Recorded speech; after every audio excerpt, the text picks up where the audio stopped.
This is an unabridged audiobook of the story called The Vizier. Interlude.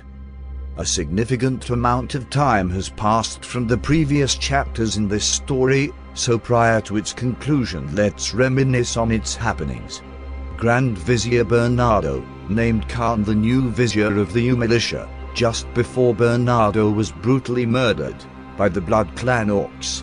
The Dark Alliance collected Bernardo's spirit or essence in soul jars for an evil ritual. The Militia failed in the attempt to collect the jars from the Blood Clan orcs. In their defeat you only obtain one of 5 jars. The other 4 jars were later cast aside by the Blood Clan and retrieved by the outcasted, dismembered, Hollow Clan orcs and used in a ritual attempting to summon Balok, their spiritual leader. At the same time, a plan was set in motion by the newly promoted Grand Vizier Kaern to reach into the void in which Bernardo's soul was stuck, to pull him back into the living world. And now, the story continues.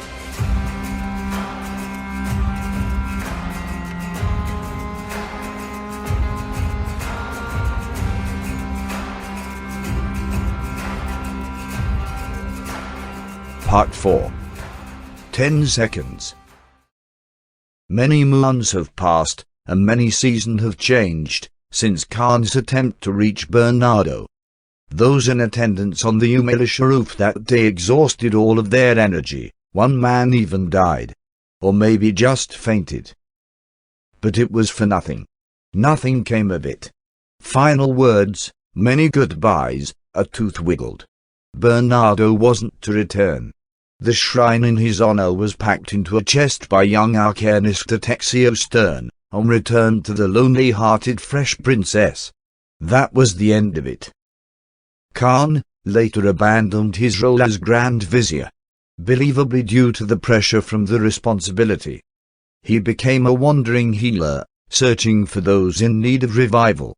Undoubtedly, to compensate for his failure. But that failure still haunted him. Even after this amount of time, Kaern still saw Bernardo's face amongst the living, but the face would dissipate to reveal a stranger each time. Frequent encounters with old Militia friends kept the burden fresh in his mind. And even worse when seeing Rebbe the Quiet, or Fresh Princess, as Kaern knew those two were affected the most by the loss of Bernardo. It had been over 9 years since Bernardo was alive. And for 9 years Kaern had lived with a secret. A secret he refrained from telling anyone as to not give false hope. On the day the Arvadan mages gathered to retrieve Bernardo, he was successful in making contact. But failed the resurrections. Too frequently he relives that night in his dreams. Kaern shouted. Grand Vizier. We've got your jars. Well, sorta. We're bringing ye back. Hang tight. Kaern said. He could barely see the figure of Bernardo beyond the flame between them, smouldering in his hands. Alduin, an academician of the highest order, and a true wizard. Springing to action and quickly procuring a spell from his esoteric tome of work. The vapor among the crowded mages, gently drifting into the soul jar, along with the tubes and vials about the table. The instruments failing. Vials cracking and popping, the tubes bending and knotting. The stone heart in the jar seizing. And finally, the jar shattering, its contents spilling across the table, crackling with volatility. Kaern's dreams were so vivid he could feel the shards of glass in his palms as he shoved his hands into the mess. The guildhouse was a sight of absolute chaos as the gathered mages struggled to maintain that ritual. Many of the other mages joined Kaern, placing their hands into the reactive fluids that pooled across the table. Although Kaern didn't know it. He was in the void, speaking to Bernardo. That contact was brief, such as things in this pocket of the void, felt timeless. As the walls of the space seemed to rapidly shrink and collapse inward, Kaern awakens with a sweat, hearing the last words spoken by Bernardo. Kaern. You have done enough. For over 9 years, Kaern was confused by Bernardo's words. He simply wouldn't tell the others, or himself, that Bernardo's last moments were woefully hopeful. Perhaps they were an offering of solace from someone who'd long come to terms with their fate, even as they endured an eternity's worth of suffering to stave it off.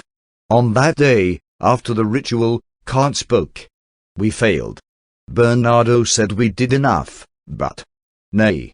I don't see how."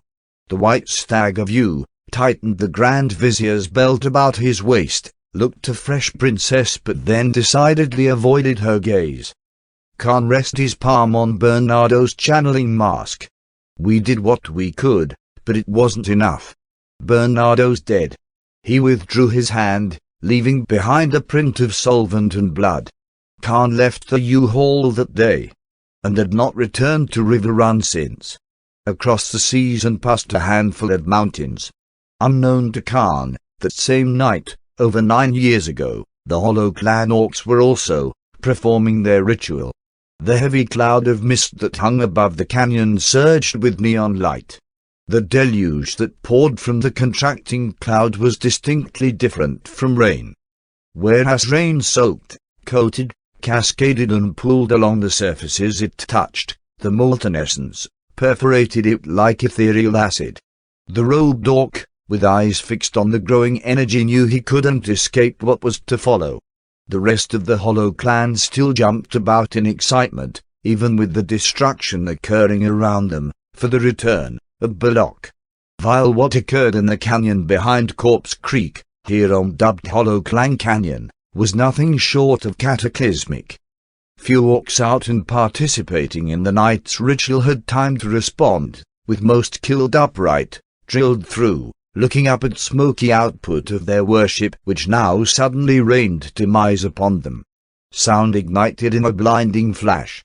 The screams pried from the soul jars that once inspired the dwellers of this canyon with hope, transformed into a searing flash that burned every surface its echoes touched. Eyes, ears, skin and lungs and clothing were scorched deeply in a fraction of a second. The moment of silence that followed was profound, but short, as it was immediately cut off by gurgles and wails. Guttural sounds made by vocal cords, lungs and mouths charred in the flash point. Anything earshot within the acoustically vibrant canyon sustained grievous injuries from the sound's transmutation alone, and an overwhelming number lost their vision to the flare. Most remarkable, it was silent. While any listener, now certainly bereft or hearing, would have observed a sharp cessation of the wails from the tortured soul jars, timed with immediate destruction from every dimension, barely noticeable in the night, save a few flashes mostly obscured by the mountains. It all happened in moments, leaving the hollow creek pockmarked with holes of immeasurable depth, and its forgotten inhabitants dead. Of course, some resident of Corpse Creek might have been eyeing the sky, perhaps a lookout armed with a signal flare-loaded crossbow. In the flash of chaos, the cauldron and the brazier had overturned, spilling the congealed, overcooked remnants of what Bernardo's soul jars once contained. Spreading across the ground, the heavily processed and transmogrified essence of Bernardo, and from it rose a hefty cloud of fumes, a blazing color which hurt to look upon like an alien sun. Grat, perhaps the luckiest of the canyon's residents, had been leaping from an overhanging branch in jubilation as the jars broke and the mist rained death upon his companions in abandonment. However fortunate, he lost multiple fingers from his paws. His insides seeped into his scrap armor. Breathing in and out hurt tremendously, in equal measure. Though somehow spaced between the worst droplets, Grat was still grievously injured and knew he'd soon die. But he might be able to see.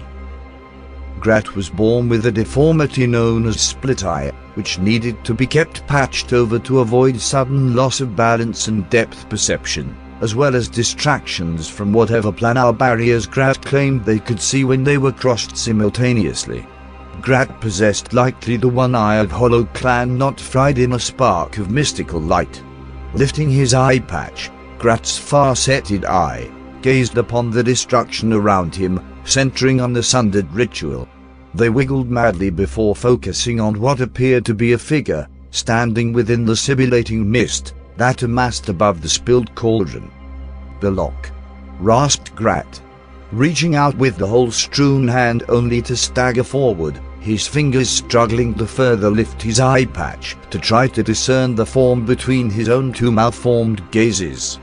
Grat fell at the edge of where the steaming soul liquid had pooled, catching himself upon a knee. His mutant eyes strained with determination to focus at the center of the fog, but it was too bright. They closed and refused to open. Grat's other eye offered nothing at this point, its remains dripping down his brow like a massive gelatinous tear. Truly blinded, and feeling deeply unworthy, Grat's head lowered in either reverence or exhaustion, and he died supplicating before the crackling puddle. The canyon was still. The cloud that loomed above the now extinct Hollow Clan's ritual had vanished in the bright, painful squall.